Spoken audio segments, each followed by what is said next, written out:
On what was supposed to be a peaceful family day afternoon, a forgotten war hero quietly returned to the A-10 Thunderbolt II that once saved dozens of lives, only to be mocked, humiliated, and nearly thrown off the flight line by a young officer who had no idea he was insulting one of the greatest pilots in the aircraft's history.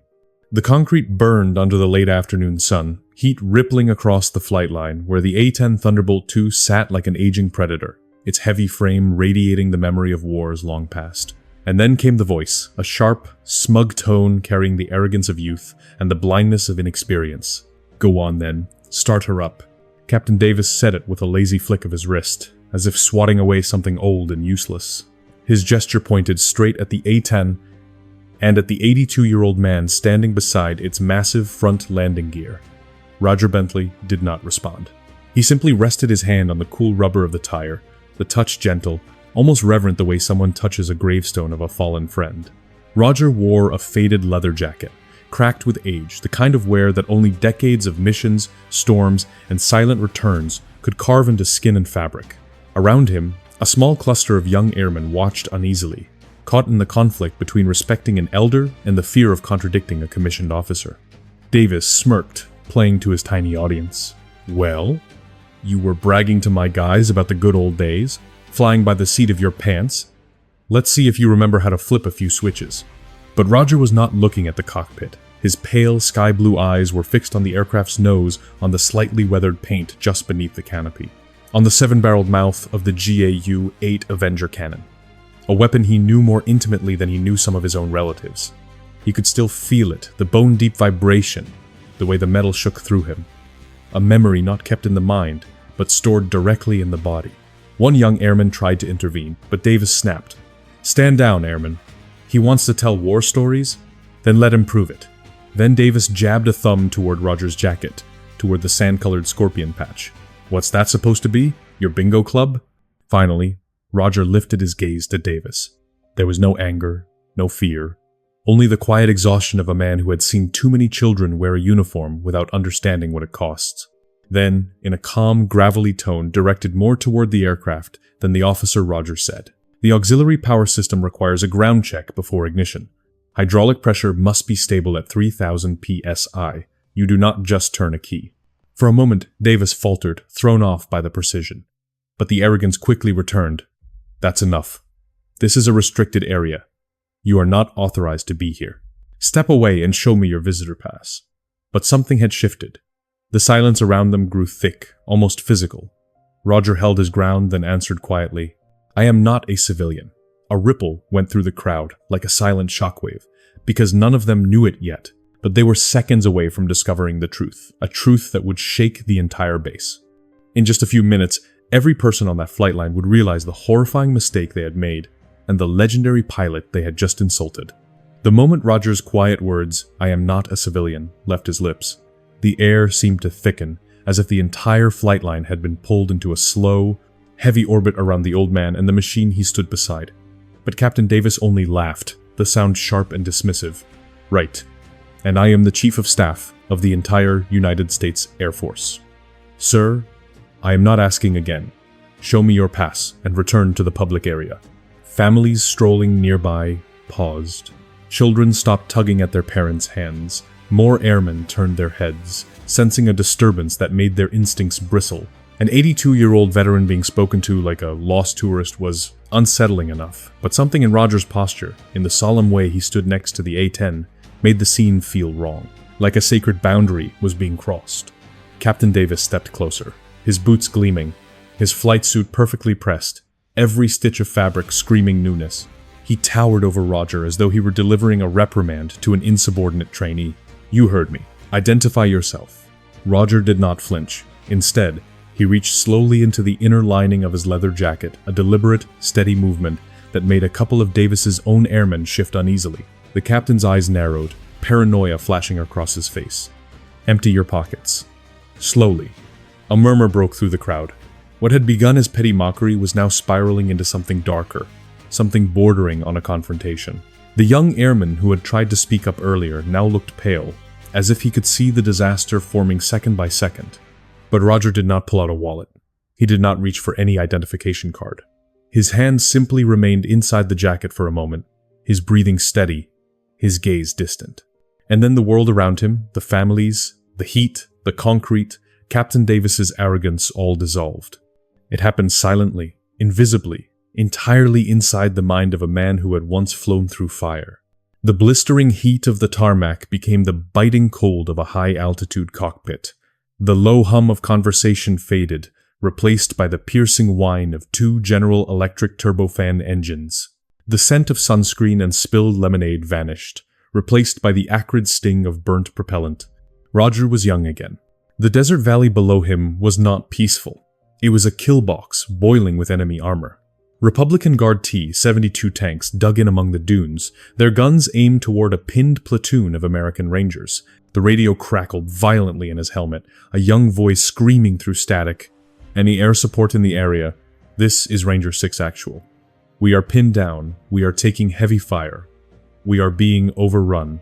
Roger remembered the exact second his thumb pressed the trigger stud on the control stick. The world outside ceased to be terrain and turned into targets. The GAU-8 Avenger cannon did not merely fire, it consumed. A stream of 30mm depleted uranium shells ripped the earth open, tank turrets tearing from their hulls as the valley erupted under the fury of incandescent metal. The aircraft shook so violently that his teeth rattled. His cockpit filled with smoke and burnt propellant. But he held the line. He held it for the men trapped below. He remembered the flash on his right, the white spear of a surface-to-air missile. He remembered the impact, the explosion, the shuddering agony of a crippled wing. And he remembered the stubborn, furious refusal to eject, because ejecting meant the burning A-10 might crash into a civilian village. That was the day the soldiers had given him the Scorpion patch. Not as a trophy, but as a blood oath. The flashback evaporated, leaving him standing once more under the scorching afternoon sun. His eyes sharpened, his grip on the jacket tightened, and for the first time, Captain Davis saw something ancient and dangerous flicker behind those faded sky-blue eyes. But Davis was not the only one watching. From the very edge of the crowd, a young maintenance airman named Garcia, a history buff with an encyclopedic memory, had just noticed the tail number on the aircraft. 780618. His breath caught. Because he knew that number. He knew the legend. And he knew exactly who Roger Bentley might be. Garcia's face drained of color as a single name crashed into his mind, a name whispered in every A-10 squadron, a name Captain Davis was moments away from regretting he ever disrespected. Senior Airman Garcia felt his pulse slam against his ribs as he stared again at the tail number, 780618, the digits etched into his memory from late-night readings of squadron history. He blinked, hoping he was mistaken, but he was not. That aircraft, the old man beside it, and the sand-colored Scorpion patch, all of it aligned with a story, every true A-10 maintainer whispered about like sacred scripture. Captain Davis had absolutely no idea who he was speaking to. While Davis strutted and barked orders, Garcia quietly backed out of the tightening circle of spectators. His hand trembled as he pulled out his phone, moving with the urgency of someone carrying a truth too dangerous to speak aloud. He did not dial security forces or medical. He called the one man on base who respected Air Force heritage more than rank, Command Chief Master Sergeant Wallace. The phone rang twice before a deep, steady voice answered. "This is Chief Wallace." Garcia lowered his voice. "Chief, this is Senior Airman Garcia from 355 AMXS. Sir, we have a serious problem." "Explain," Wallace said, his tone sharpening. Garcia spoke quickly. "There is a veteran out on the flight line beside a 10-tail. 780618. Captain Davis thinks he is a lost civilian. He is demanding a visitor pass." There was silence, not confusion, but the kind that comes from recognition. Garcia continued, voice tight. "Chief, the man is wearing a sand Scorpion patch, and he is standing beside that aircraft." A chair scraped loudly through the phone. Papers rustled. Wallace's voice returned, now edged with steel. "Airman, what is the veteran's name?" "I do not know, Chief. Captain Davis will not let anyone speak to him. Stay where you are. Do not intervene. Do not let Captain Davis move that man. I am on my way, and I am bringing the colonel." The call ended abruptly. Garcia's breath caught. If the colonel himself was coming, this was far beyond a simple misunderstanding. Inside the headquarters building, Chief Wallace stormed through the hallway, airmen stepping aside as if sensing the gravity in his stride. He did not knock when he reached the wing commander's office. Colonel Matt looked up, irritation fading when Wallace spun a laptop toward him. On the screen was a sun-bleached photo of a younger pilot leaning against an A-10, sweat and exhaustion still visible on his face. Below it, Major Roger, Deadeye, Bentley pilot of tail, 7806, 18 Operation Desert Storm. Colonel Matt froze, the name hitting him like a shockwave. Every A-10 pilot knew it. Deadeye Bentley was not merely respected. He was a ghost. Story of survival. A tactical legend. Color drained from the colonel's face. He stood so fast his chair slammed into the wall. "Get the command vehicle," he growled. "No speed limits. Clear the flight line of all non-essential personnel." As Chief Wallace sprinted to obey, the black command SUV roared to life outside. And out on the tarmac, completely unaware that a base-level emergency was now underway, Captain Davis stepped even closer to Roger Bentley, a step that would cost him everything. Because the most feared vehicle on any Air Force base was already speeding straight toward him, and when it arrived, Captain Davis's entire career would detonate in front of the crowd. Captain Davis had no idea that a command-level vehicle was already racing toward him. He was too busy basking in the attention of the crowd, convinced he was handling an uncooperative old man. His arrogance had swollen into full domination mode. He lifted his chin and spoke loudly, making sure every bystander heard him. "All right, that is enough. Since you refuse to identify yourself, I am ordering you to leave the restricted area." His voice dripped with self-importance, every word meant to embarrass Roger further. Then he made the mistake that would seal his fate. He turned to two young airmen. "You two, go notify security forces. Tell them we have a trespasser in need of removal, and tell medical to prepare for a mandatory evaluation." The cruelty in his tone sent a gasp rippling through the crowd. Everyone felt it. This had crossed the line. This was no longer regulation, it was humiliation. Roger Bentley, however, simply stood there, silent as stone, the sun reflecting softly off the cracked leather of his jacket. When he finally lifted his eyes to Davis, something changed in the air. It was subtle, but undeniable, a flash of something ancient and unyielding, a force that did not belong to the present tense, but to a battlefield decades old. Davis subconsciously stepped back, confusion flickering across his face. And then the sound came. A deep, resonant wail that froze every head on the flight line. Not the sharp bark of a police cruiser, not the rising whoop of a fire truck. This was lower, heavier, unmistakable, the siren of a command vehicle. People turned as a black SUV tore across the tarmac at a speed forbidden on any airbase except during emergencies. Dust exploded behind its tires. A maintenance truck followed, rushing in its wake as if pulled by gravity. The sudden arrival shifted the crowd's energy from curiosity to alarm. The SUV skidded to a halt just meters from the A-10.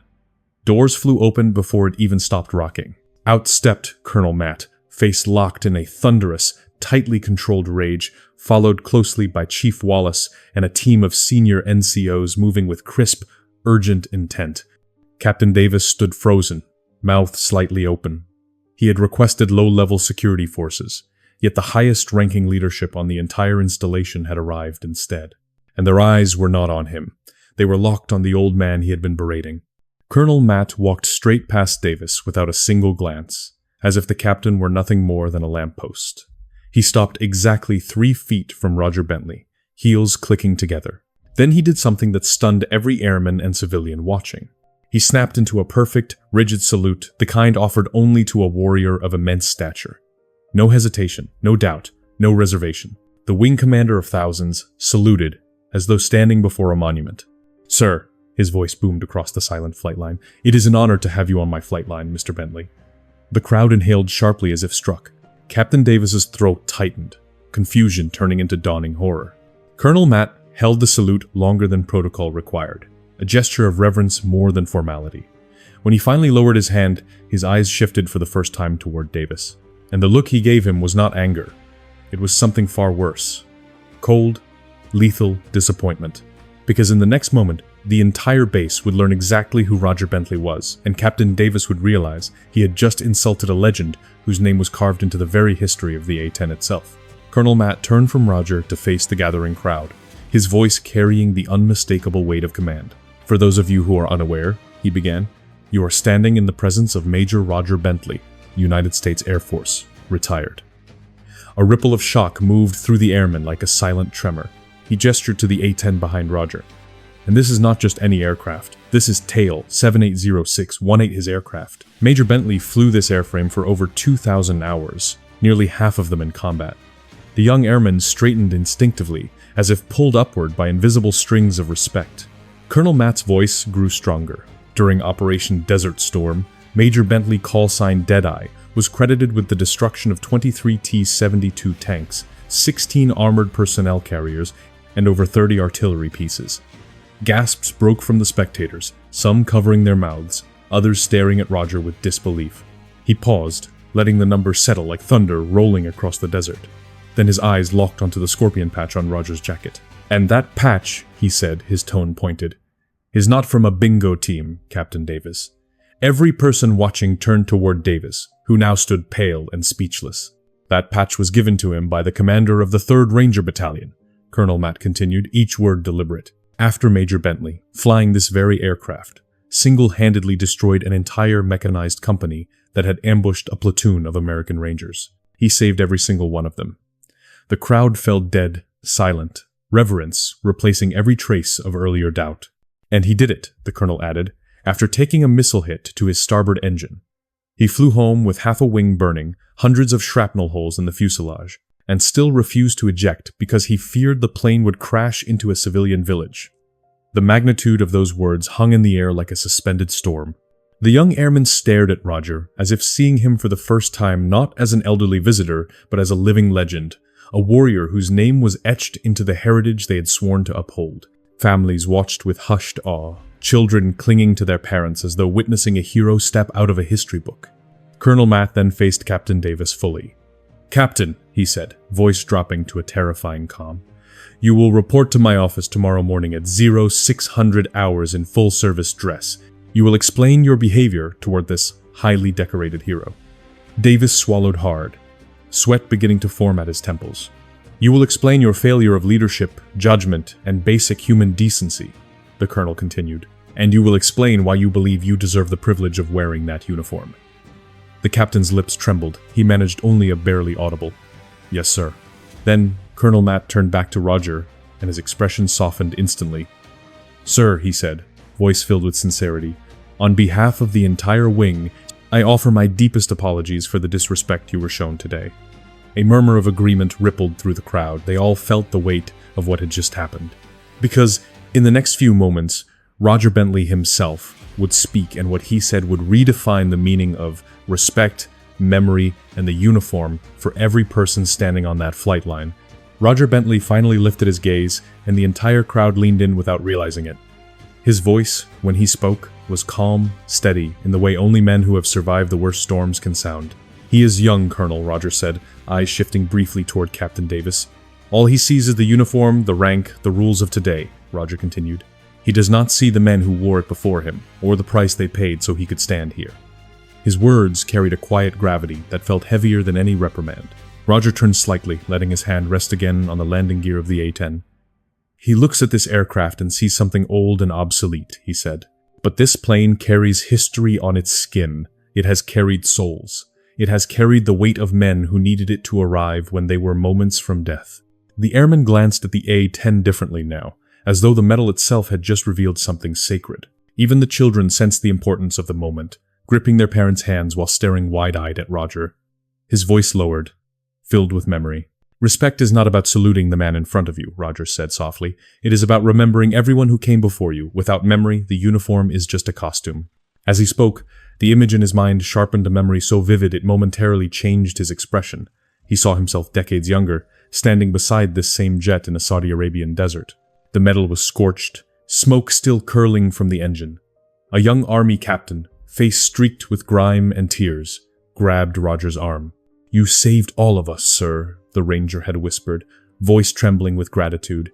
He had pressed a hand-stitched scorpion patch into Roger's palm. "The men wanted you to have this. You are one of us now. A sand scorpion." That moment, that quiet exchange of gratitude and brotherhood had meant more than any medal. The memory faded, leaving Roger once again on the sun-baked flight line. Around him, the young airmen stood straighter, as though the weight of history had just settled on their shoulders. They did not see an old man anymore. They saw the living embodiment of everything their uniform was supposed to represent. Colonel Matt bowed his head in respect. The senior NCOs behind him did the same. Even the maintenance crews, hardened by years of grit and long hours, stood with renewed reverence. Captain Davis, meanwhile, looked like a man sinking into the ground, his earlier arrogance shattered beyond recognition. Roger gave one last look toward the aircraft he once trusted with his life. The metal glinted in the sun, worn but unbroken just like him. The crowd remained silent, held by the weight of his words and the quiet authority of his presence. Because the fallout of this day, the punishment, the reforms, and the final confrontation would reshape the entire base and deliver one last unexpected moment between Roger Bentley and the man who had insulted him. The consequences of that afternoon came fast and without mercy. Captain Davis received a formal reprimand, and within days he was quietly reassigned to a remote logistics command, a career exile that signaled the end of his once promising future as a pilot. The base leadership made sure the message was clear. Disrespecting the legacy of the United States Air Force would never be tolerated. True to his word, Colonel Matt instituted a new mandatory heritage program for all officers and enlisted personnel. Its opening lesson was the story of Major Roger, Dead-Eye Bentley, and Tail 780618. Airmen filed into classrooms and sat straighter as they listened, suddenly aware that legends did not only live in textbooks sometimes, they stood silently beside their aircraft, unnoticed. The wing officially dedicated the A-10 soon after. A gleaming bronze plaque was mounted just below the cockpit, detailing its combat history and the heroic service of its pilot. Crew chiefs would pause when they passed by, fingertips brushing the metal, a quiet acknowledgement of the history they were entrusted to protect. Roger accepted the base's formal apology with the same quiet dignity he had shown on the flight line. He did not want a ceremony or speeches. Vindication was enough. For him, the true honor had always been the men he fought to protect and the aircraft he trusted with his life. About 1 month later, Roger sat alone in a small off-base coffee shop, reading the morning paper while sunlight spilled through the window. The bell over the door jingled, and a man in civilian clothes stepped inside. His shoulders were slumped, his eyes tired, and his steps hesitant. It was the former Captain Davis. He froze when he saw Roger at the table. After a long moment, he walked over, stopping just short of the old man's seat. He swallowed hard before speaking. "Sir, they made me read your record," he said quietly. "Every mission report, every citation. I wanted to say thank you for your service. It was not groveling, it was not self-pity. It was the voice of a man who had finally learned what the uniform truly meant and who wished he had understood sooner." Roger looked up, expression steady, and gave a small nod. The gesture was simple, but it closed a chapter that had nearly destroyed another man's career. Back on the flight line, Airman Garcia found himself becoming the storyteller of Tail 780618. He brought new mechanics to the aircraft, pointing out the plaque and the faint scorch marks on the right engine that remained visible if the sunlight hit just right. He spoke of that day, the day a living legend walked unnoticed among them and reminded an entire wing what true valor looked like. And so the story of Major Roger Bentley, the quiet warrior, the guardian in the sky, the man who saved hundreds but asked for nothing, lived on through the hands and memories of the next generation. The old A-10 stood silent, but its history echoed in every airman who touched it. Because for every forgotten hero like Roger Bentley, there are countless others walking among us unnoticed, unassuming, waiting for the day their stories are finally told.